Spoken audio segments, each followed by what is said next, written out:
Bienvenida o bienvenido a esta exploración profunda. Hoy nos metemos con unos textos de verdad fascinantes, un poco enigmáticos también, fragmentos que circulan como el libro magno de San Cipriano. O a veces como tesoro del hechicero, ¿no? Exacto. Y lo que tenemos aquí, bueno, parecen ser partes de distintas versiones, quizá con cosas añadidas después, Incluso notas como de un supuesto monje o traductor. Sí, es así. y se presenta como una especie de compendio de saber mágico. Ajá. Atribuido a San Cipriano, esta figura histórica que tiene toda una leyenda detrás. Un tránsito de mago pagano bueno, a santo cristiano. Es una historia increíble en sí misma. Totalmente. Y los fragmentos que vemos son, un crisol. Tienen instrucciones para rituales, invocaciones, cómo hacer talismanes, cómo hacer pactos Pactos con entidades espirituales, nada menos. y hasta exorcismos, fíjate. Es un material súper complejo. Mezcla cosas paganas, algo de cábala, ese sistema místico judío, ¿no? Y rituales cristianos. Una mezcla total. Nuestra idea hoy es intentar desenredar un poco esto. Ver las historias de su origen, que ya son peculiares. Sí, bastante. Los tipos de prácticas que describe, con mucho detalle a veces, y las ideas de fondo. Pero ojo, siempre desde una perspectiva informativa. No vamos a juzgar si esto funciona o no. Simplemente reportar lo que dicen los textos. Nada más. Exacto. Y es súper importante empezar con la advertencia que el propio texto repite una y otra vez. La necesidad de cuidado extremo, precisión absoluta en cualquier experimento, como lo llaman. Porque si no, Porque, según el libro, el mínimo error, un detalle mal hecho en el ritual, los materiales, la hora, podría no solo hacer que todo falle. podría ser peligroso, claro. Exacto. Así que vamos a analizarlo con ese mismo cuidado, digamos, con lupa. Muy bien, pues entremos en materia. Empecemos por el origen del libro, porque ya ahí hay historias contradictorias que nos dan una pista, ¿no? Sí, sí. Hay una versión de un tal Jonás Sufurino Ajá. que cuenta cómo encontró un tratado completo de la verdadera magia en la biblioteca de un monasterio alemán, el monasterio de Brocken. Y el relato es muy de película. Fechado en el año 1001, tormentas, frío, un encuentro de noche con un espíritu. Un espíritu infernal nada menos, que le revela el libro. Muy atmosférico, ¿sí? Claramente busca darle un aire antiguo, misterioso, casi prohibido. Pero luego, en los mismos papeles, hay otra introducción. Totalmente distinta. Esta dice que el libro se lo dio Lucifer en persona a Cipriano. Directamente. Sí, en una montaña. Escrito en caracteres hebreos, sobre pergamino virgen, o sea, piel de animal preparada sin usar antes. Dos orígenes que no tienen nada que ver. Nada. Y eso ya te dice algo sobre estos textos, ¿no? Múltiples orígenes, legendarios, quizás buscan más crear una mística que contar una historia real. Claro, darle autoridad. Exactamente, es típico de los grimorios, estos manuales de magia europeos. La procedencia mítica refuerza el poder del conocimiento que dicen tener. Y en el centro de todo, pues, San Cipriano. Cuéntanos un poco de él, según el texto. Bueno, el texto dice que nació en Antioquía, padres paganos ricos, y desde joven se metió en las artes mágicas. Viajó por Egipto, Grecia, Caldea se hizo un hechicero famoso, digamos. de gran renombre, sí. Pero entonces, el giro. Intenta usar su magia contra una joven cristiana, Justina. Un tal Agladio estaba enamorado de ella y le pidió ayuda a Cipriano. ¿Y Justina? Justina, según el relato, rechaza todo y se defiende de los hechizos y los demonios que manda Cipriano, simplemente invocando a Jesucristo y haciendo la señal de la cruz. Así de simple. Así de simple. La leyenda cuenta que la fe de Justina fue como un escudo, más fuerte que toda la magia de Cipriano, incluso cuando él pidió ayuda a Lucifer. Vaya. Y Cipriano, derrotado, impresionado por esa fuerza, renuncia a todo. Quema sus libros de magia, se convierte al cristianismo. Y termina siendo obispo y mártir. Junto a Justina, además. Exacto. Y ahí está la gran paradoja, ¿no? Porque el libro que lleva su nombre, Contiene justo las artes que él supuestamente abandonó. justo eso, es una tensión fascinante que recorre todo el material. Es muy curioso. ¿Cómo se interpreta eso? Bueno, hay varias ideas. Quizás que el conocimiento en sí es valioso aunque peligroso, o que Cipriano, al conocer estas artes, era el mejor para decir cómo combatirlas, aunque el libro se centra más en cómo usarlas, la verdad. Claro. Y el texto se mete de lleno en eso. Describe una cosmología espiritual muy, muy detallada. Háblanos de esa estructura del mundo invisible que pinta el libro. Empieza con un espíritu supremo, el creador. Luego, espíritus superiores, celestes. Adonai, Elohim, Jehová, Mitratón, Ariel, nombres así, organizados jerárquicamente. Reciben órdenes directas de Dios. Y luego están los de la naturaleza. Sí, los elementales. Gnomos para la tierra y los tesoros, sílfides en el aire, ondinas en el agua y salamandras en el fuego. Pero donde pone mucho detalle es en la jerarquía infernal, ¿verdad? Ahí la cosa se pone turbia. Muy específica. Es como un organigrama del infierno. Lucifer es el emperador, Belzebut el príncipe, Astaroth el gran duque. Rangos muy definidos. Y destaca a uno, Lucifugo Rofocal. Lo presenta como el primer ministro infernal, a quien Lucifer le habría dado el poder sobre todas las riquezas del mundo. Vaya cargo. Y sigue, Satanachía y Agaliaret, grandes generales, Flureti, teniente general, Sargatanas, brigadier, Neviros, mariscal de campo. Una lista larga. Es casi un directorio. Y no solo los nombra. No, lo que es más llamativo es que incluya supuestas firmas o sellos de estos espíritus, de Lucifugo, Satanachía, Agaliaret, Belial, Anagatón. Como firmas caligráficas. Algo así. Sellos que se consideran clave para poder invocarlos. Y bueno, más allá de describir quién es quién, el texto da instrucciones detalladas, cómo invocarlos y, lo central en muchos grimorios, cómo hacer pactos con ellos. ¿El famoso pacto con el diablo o algo así?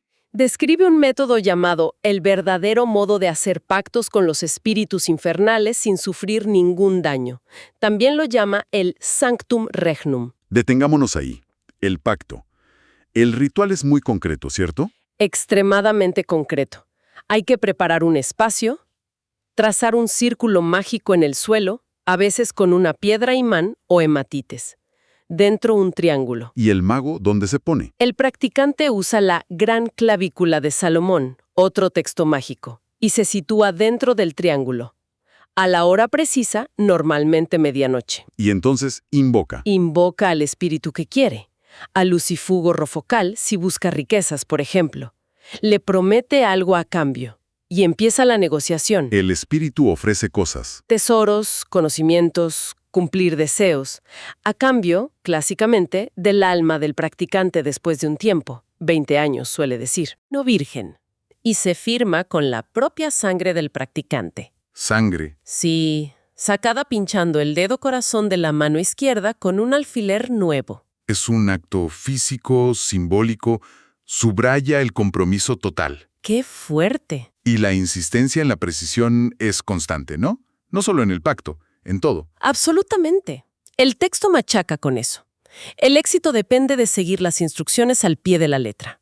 La hora planetaria es vital. ¿Cada hora regida por un planeta? Exacto, y con afinidades específicas. Los materiales, puros, nuevos, vírgenes. La ropa ritual, túnica de lino blanco, un gorro con caracteres mágicos y las herramientas. Las herramientas. Eso es todo un capítulo. Cuchillos con mangos de coleres. Jueves, hora de Júpiter con acero nuevo y consagrarlo con sangre de topo macho y jugo de pimpinela, una hierba. Y otro negro. De mango negro para Saturno. Se hace un sábado, se consagra con sangre de gato negro y pimpinela. También habla de la espada mágica, un bastón de nogal cortado de un solo golpe, una pluma de ave macho para escribir, la varita mágica de avellano silvestre. Cada una con su proceso súper detallado, ligado a los planetas y los días. Minucioso, siempre ligado a las correspondencias astrológicas. Esta obsesión por el detalle, ¿qué busca? ¿Darle como un aire de ciencia a la magia? Podría ser. Establece que el poder no es porque sí, sino que se accede con conocimiento y práctica rigurosa. Distingue al mago ceremonial del hechicero común, digamos. Y si falla, es culpa tuya. Claro, si algo sale mal, no es que la magia no funcione, es que te equivocaste en algo. También detalla cómo hacer tintas mágicas. Tintas. Sí, para los pactos y escrituras sagradas, con carbones de helecho macho, huesos de albaricoque pulverizados, nuez de agallas, goma arábiga, mezclado con agua de río. Y para lo más importante. Sangre del dedo corazón izquierdo. Otra vez. Uf. Bueno, más allá de herramientas y pactos, el libro está lleno de recetas para talismanes y amuletos. Muchísimas. Los define como objetos mágicos con virtudes maravillosas. Describe el famoso anillo de Salomón. Ese existe. Bueno, según el texto, debía ser de oro puro, hecho un domingo a mediodía, con una esmeralda grabada con símbolos del sol, la luna y nombres hebreos. Daría sabiduría y poder sobre espíritus. ¿Suena bien? Menciona otros. El talismán del dragón rojo, asociado a Moisés y Salomón. El de Isis, con el trébol de 4 hojas. Y toda una serie de talismanes planetarios. Para cada planeta, supongo. Exacto. De oro para el sol, riqueza, favor. Plata para la luna, viajes, protección de noche. Hierro para Marte, victoria militar. Mercurio solidificado para Mercurio, conocimiento, elocuencia. Estaño para Júpiter, honores. Cobre para Venus, amor. Y plomo para Saturno, protegerse de enemigos, ayudar en partos. Cada uno con su metal, color, día, propósito. Y hasta el famoso abracadabra. Sí, en forma de triángulo que se achica, como protección contra enfermedades y maleficios. También describe amuletos, como el amuleto constelado, un disco de pergamino con los signos del zodiaco, planetas, metales, dibujado con tinta roja y oro. Hay que hacerlo en momentos astrológicos precisos. No es solo teoría, ¿eh? El libro también da experimentos, rituales para cosas concretas. Sí, sí.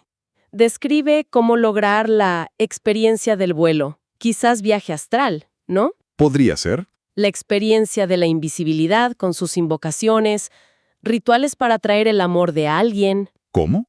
A menudo usan figuras de cera virgen que representan a la persona. Se escriben nombres, se dicen conjuros, y en el lado oscuro, También hay de eso, claro. detalla la experiencia del odio y destrucción, un método para hacer daño a distancia. También con una figura de cera o barro que se clava o se maltrata, mientras se invoca a espíritus dañinos e infernales. Qué escalofriante. Y aquí viene otra de las vueltas del libro. Después de todo esto, de pactos con demonios y magia negra, mete exorcismos cristianos. Creencias de prácticas de orígenes distintos. Exorcismos como los de la iglesia. Contiene oraciones y rituales específicos para echar espíritus malignos de gente poseída, o eso dicen. Hay un exorcismo para librar la casa de espíritus tentadores. Para casas encantadas. Algo así. Y hasta un exorcismo contra los pedriscos y huracanes, para controlar el clima. Increíble. Y lo notable es que usan nombres divinos cristianos: Adonai, Elohim, Jehová, Jesús, y la señal de la cruz como el arma principal contra los malos espíritus. O sea, el libro usa herramientas cristianas como parte de la magia, incluso contra los mismos seres que enseña a invocar. Precisamente, refleja una visión del mundo donde distintos sistemas de poder espiritual conviven y se pueden usar. El cristianismo no anula la magia aquí, sino que sus símbolos y figuras se vuelven fuentes de poder muy potentes. ¿Para protegerse o para atacar? Dentro del mismo juego mágico. Exacto. El libro advierte de peligros, pero da soluciones dentro de su propia lógica. Menciona que el mago necesita fe, voluntad, pureza, pero al mismo tiempo te da las llaves para tratar con fuerzas consideradas malignas. Es una contradicción andante. Y la astrología parece ser lo que une todo esto, ¿no? El pegamento. Es fundamental. La astrología, con sus correspondencias planetarias, horas, días, metales, colores, es el esqueleto de casi toda la práctica mágica que describe. Determina cuándo hacer las cosas. Cuándo hacer un ritual, qué materiales usar, qué espíritu está más disponible en cada momento. Dicen que las horas de Mercurio son buenas para encontrar tesoros, las de Venus para el amor, las de Júpiter para llamar a los muertos, nigromancia pura, Qué fuerte. y las de Marte o Saturno para operaciones de destrucción. Incluso tiene una tabla de días felices y desgraciados para cada mes, una guía para la vida y la magia. Es un sistema increíblemente complejo. Desde la leyenda del santo converso hasta recetas de cuchillos, pactos de sangre, talismanes, exorcismos, todo junto. ¿Un verdadero mosaico? Un intento de dar sentido y control sobre un mundo que se percibía lleno de fuerzas invisibles. Bueno, creo que apenas hemos rascado la superficie de estos fragmentos del libro de San Cipriano, pero queda claro que es una colección de textos que ha fascinado y quizás asustado a mucha gente por mucho tiempo. Sin duda. Encierra una visión del mundo muy particular, llena de espíritus, energías ocultas y esa posibilidad tentadora o aterradora de interactuar con ellas con rituales muy, muy precisos. Definitivamente. Es un ejemplo clásico de grimorio. Mezcla leyendas como las de Cipriano o Salomón con un supuesto manual práctico de magia ceremonial. Se ven las huellas de muchas corrientes. Cábala, astrología. Sí, cábala, astrología antigua, demonología medieval, magia popular europea y hasta trozos de liturgia cristiana. Todo mezclado en un intento, a veces un poco caótico, pero siempre buscando ser práctico, de sistematizar y manejar lo oculto. Y esto nos deja con una reflexión final, quizás. Más allá de creer o no en si esto funciona, ¿qué nos dice que libros como este sigan existiendo, que persistan? ¿Qué dice de nosotros, del ser humano? Esa búsqueda constante de conocimiento secreto, de poder sobre las cosas, de contacto con lo invisible. Es una pregunta profunda, sí. Estos textos, por raros que nos parezcan hoy, son un testimonio de ese intento humano constante por entender y sobre todo por influir en un universo que se sentía lleno de fuerzas que no se ven, que no se controlan, buenas y malas. Ofrecen como mapas para navegar esa realidad. Mapas y herramientas, sí. Aunque los métodos nos parezcan hoy oscuros o complicados moralmente, quizá la razón por la que estas ideas de magia, pactos, talismanes, espíritus siguen resonando, aunque sea en la cultura popular o en círculos muy específicos. Tiene que ver con preguntas más grandes. Quizás tiene que ver con preguntas fundamentales que no se van. ¿Cuál es nuestro lugar en el cosmos? ¿Hay algo más allá de lo que tocamos? ¿Podemos de verdad influir en nuestro destino, en las fuerzas que nos rodean? ¿Qué nos lleva a buscar respuestas, o poder, o consuelo, más allá de lo conocido, de lo racional? Es algo en lo que pensar, definitivamente.